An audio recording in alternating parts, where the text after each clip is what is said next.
Lagi berapa? Gimana Bang? Indonesia jangan ikut. Dalam Kak, dalam nih, tertib ya sayang ya. Rio, lepas. Oh. Iya. Oke. Yang pertama saya baru dapat ini nih. Ya. Oke Bang, gimana? Tadi kan debat mungkin di dalam melihat Itu lagi berantem sebenarnya di sana dulu tuh. Lagi berantem. Yang mana? Pertanyaannya apa nih? mungkin terkait debat tadi gimana mungkin hasilnya? Tadi perdebatannya dalam acara tadi kondusif, ya. Tapi setelah acara selesai, ini ada sedikit keributan. Makanya saya diselamatkan oleh Bu Fitri, Mbak Fitri. Jadi kita diselamatkan lah ini kan. Jadi posisinya di dalam mungkin masih ribut, tapi ini udah diselamatkan. Tapi nggak ada persoalan sih. Pertanyaan tadi apa? Karena apa mungkin tadi ribut? Pasti ada Oh sesuatu. biasa, namanya pengacara sama pengacara kan kadang-kadang kan emosinya nggak ini kan nggak stabil. Jadi ada ribut lah. Tapi tanya aja ributnya apa, kita juga nggak tahu, soalnya udah keluar ini. Bang, soal KPK ini kan banyak sorotan yang mungkin dari termasuk Bang Hotman juga mengatakan apa buktinya dan memang bisa dilaporkan pencemaran nama baik, kata Bang Hotman seperti itu, dan mungkin jaksa merekam juga di persidangan itu katanya sudah selesai, itu sah-sah aja mungkin. Seperti apa mungkin Ya dari memang KPK tadi, seperti memang boleh-boleh aja merekam ya, di persidangan itu boleh aja merekam. Siapapun boleh merekam, nggak ada persoalan kecuali ditentukan main oleh ketua majelis hakim. Kalau ketua majelis hakim menentukan tidak boleh ada rekaman karena sidang tertutup, ya itu nggak boleh. Tapi kalau dibiarkan ya nggak ada persoalan. Jadi tergantung ketua majelis yang menentukan jalannya sidang kan. Yang pertama, kalau yang mengenai laporan ke KPK itu bukti rekamannya, ya kita nggak tahu isinya apa. Jadi bukti rekamannya itu kan belum tentu juga mengenai penyuapan, bisa jadi cuma bukti biasa atau ininya juga kita nggak bisa lihat lah ya. Yang jelas siapa yang merekam kita tidak tahu, isinya apa kita tidak tahu, kemudian apakah ini termasuk rekaman penyuapan apa kita tahu, terus yang ngobrol siapa juga kita tidak tahu kan. Kemudian dikasih ke KPK, kita tidak tahu isinya apa. Gitu. Jadi ya ini masih dilakukan oleh KPK, pasti didalamin.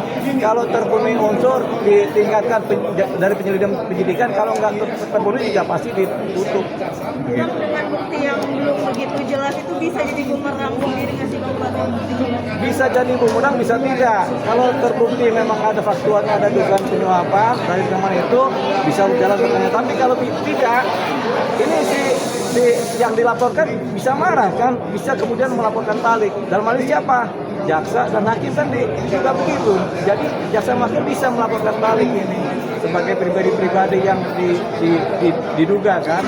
Jadi ada potensi laporan balik kalau memang laporan yang diajukan ternyata tidak akurat gitu.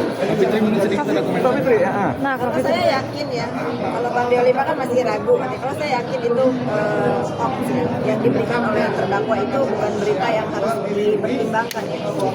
Karena saya meyakini 100% bahwa itu tidak terjadi praktek-praktek seperti yang dituduhkan oleh terdakwa. Karena sudah sangat mengenal terdakwa, bagaimana Pak Kevin sampai yakin? Apa karena sudah sangat mengenal terdakwa, apa gimana bisa sampai yakin?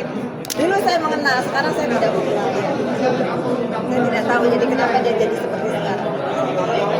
Nah ini kan ada yang mengatakan kalau lebih baik dari Bang Hotman sendiri mengatakan kalau fokus permasalahan dibandingkan adanya keributan Nah yang mungkin itu betul. Sebetulnya kalau pendapat saya ya yang tidak mengerti hukum nih, yang dia punya itu sekarang adalah yang dia punya itu cuma harus berkelakuan baik, bersikap sopan dan mengikuti perjalanan sidang ini dengan baik. Termasuk pendukungnya ya. Kalau pendukungnya itu memang mendukung idolanya, harusnya dikurangin kerusuhan baik di dalam ruangan persidangan atau di dunia maya. Bisa jadi nggak sih Kak Fitri itu upaya dari terdakwa untuk mengaburkan buktinya yang utama gitu? Semua bisa terjadi. Jadi begini, bisa jadi ini sebagai umpan untuk mengaburkan perkara, bisa jadi juga benar. Namanya kita berada dalam keraguan-raguan kan.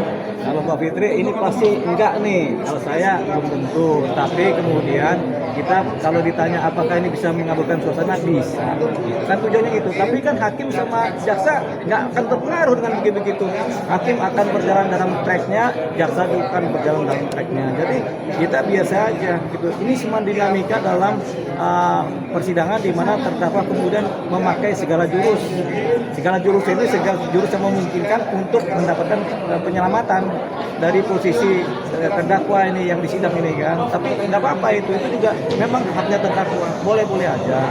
Cuman yang harus hati-hati kalau memang ternyata laporan itu tidak berdasar. Itu tadi karena ada potensi menjadi dilaporkan balik. Jadi bertambah-tambahlah persoalannya. Itu akan memperberat nggak sih Bang Niki sendiri untuk secara memperberat itu adalah perilaku di sidang. Kalau ini kita berperilaku baik kan sopan santun ukurannya. Kalau perilakunya kemudian membuat gaduh atau ricuh atau malah patut diduga melecehkan sidang, ya tentunya akan memperberat. Ketika memperberat itu diperhitungkan sebagai suatu poin. Dalam putusan nanti ada atau dalam tuntutan kan yang memperberat apa, yang meringankan apa gitu. Nah, yang memperberat misalnya tidak sopan selama sidang, nah itu akhirnya hukumannya diperberat dia. Jadi potensinya seperti itu.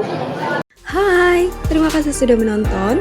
Jangan lupa subscribe, like, comment, and share.